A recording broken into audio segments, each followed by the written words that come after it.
Isang taon na ang nakalipas mula noong huli akong tumayo rito upang ilantad ang katiwalian na nadiskubre namin sa mga flood control project. Gaya ng aking ipinangako sa inyo, nagsagawa tayo ng malawakan at malalimang investigasyon na walang pagkikiling kahit kanino man. Masusi nating sinuri at sinundan kung saan tayo itinuro ng ebidensya. Lahat ng kailangang gawin ay ginawa natin upang matuntun ang punot dulo. Mayroon ng mga unang nakasuhan at nakulong, mga kontratista, matataas na opisyal, pati na mga mambabatas. At dumating na tayo sa punto na ayon sa Ombudsman ay malapit na ang paghain ng patong-patong na kaso laban sa dating speaker. Masakit man sa akin ito, ngunit kailangan nating gawin ang tama. Hindi ako pangulo ng aking pamilya. Hindi ako pangulo ng aking kaibigan.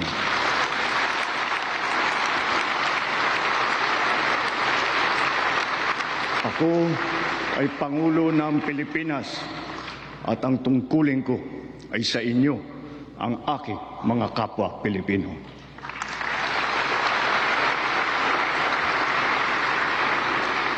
Kaakibat ng mga naisampang mga kaso, tiniyak ng inyong pamahalaan na mababawi mula sa mga nagsabwatan ang nakuha nilang pera ng taong bayan. Gayon din, pinigilan natin ang paglabas ng pera ng bayan na ipambayad pa dapat sa mga depektibo, peke o guni-guning mga proyekto at mapupunta lamang sa mga bulsa ng mga tiwalaing kontraktor at opisyal. Halos 25 bilyong piso ang halaga ng nabawi, frozen at napreserbang mga pera at ari-arian ng mga akusado. Ang mahigit 800 milyong piso dito ay agad nating nabalik sa Treasury. Lahat ng mababawi mula sa mga sangkot na tiwali ay agad ibabalik sa kaban ng bayan. Ipinapaubayan na natin ang pag-uusig sa Ombudsman at sa ating mga pinalakas na National Prosecution Service. Nananalig din tayo sa makatarungang hatol ng hukuman. Makakaasa kayo na ang gulong ng hustisya ay tumatakbo.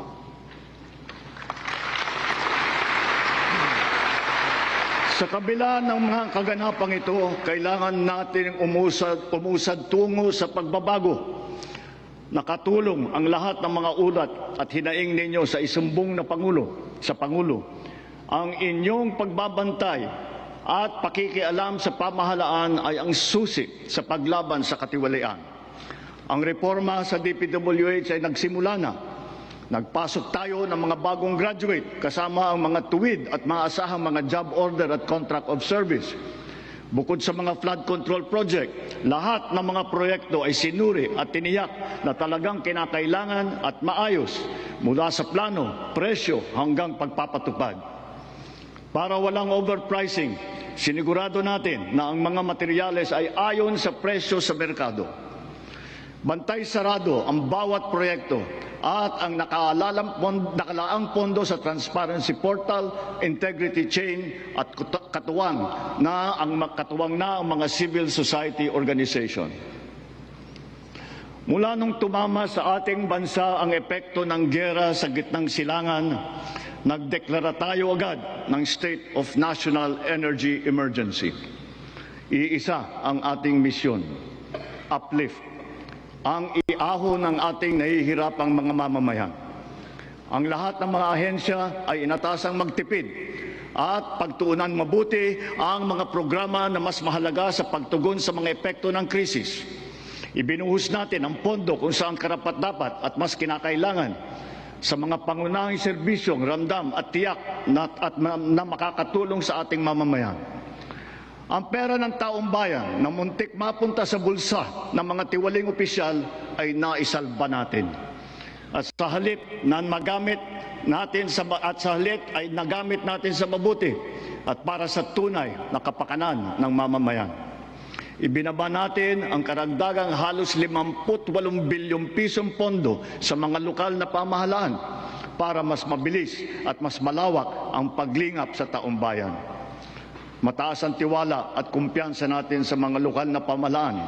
Ito ay paghahanda na rin para sa mas marami at mas malawak na serbisyo para sa kanilang mga nasasakupan. Nagsimula tayo doon sa mga direktang naapektuhan ng kaguluhan. Ang pagsaklolo sa ating mga kababayang OFW na naipit sa digmaan. Mahalagang misyon ito ng pamahalaan.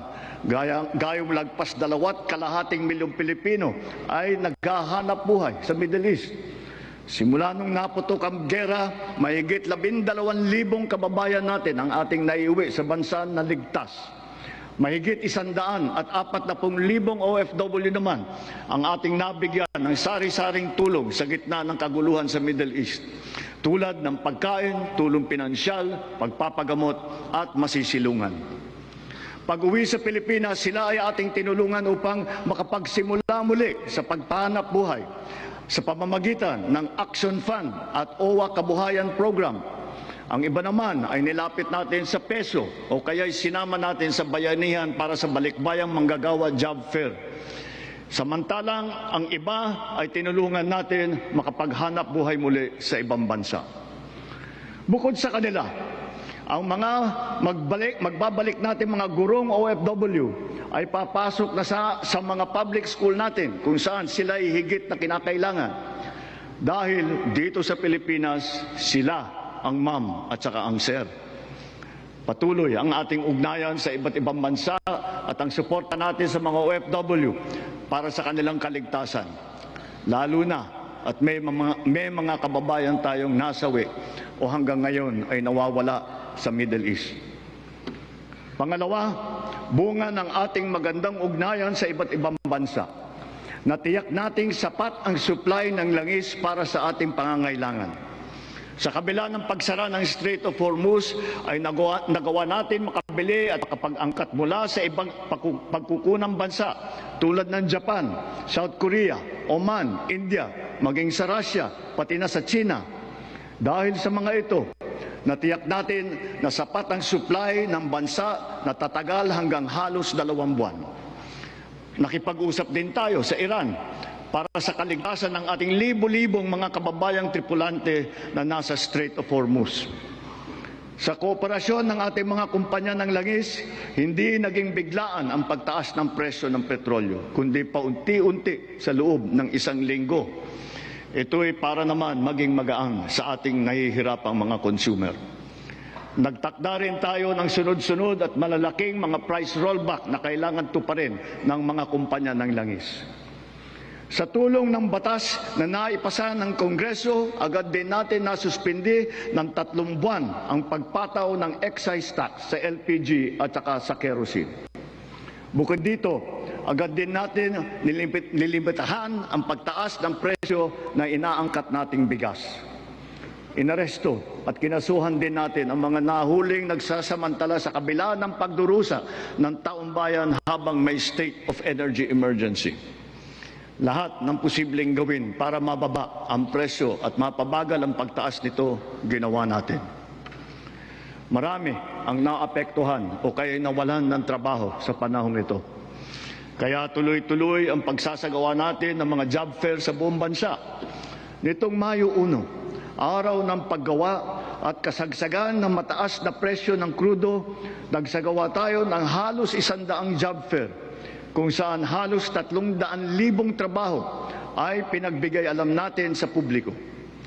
Sa isang araw ng job fair na ito, lagpas 6,000 Pilipino ang hired on the spot. Dito rin natin ipinamahagi ang mga sweldo para sa mahigit 100,000 benepisyaryo at nagtatrabaho sa ilalim ng dilip at tupad ng DOLE.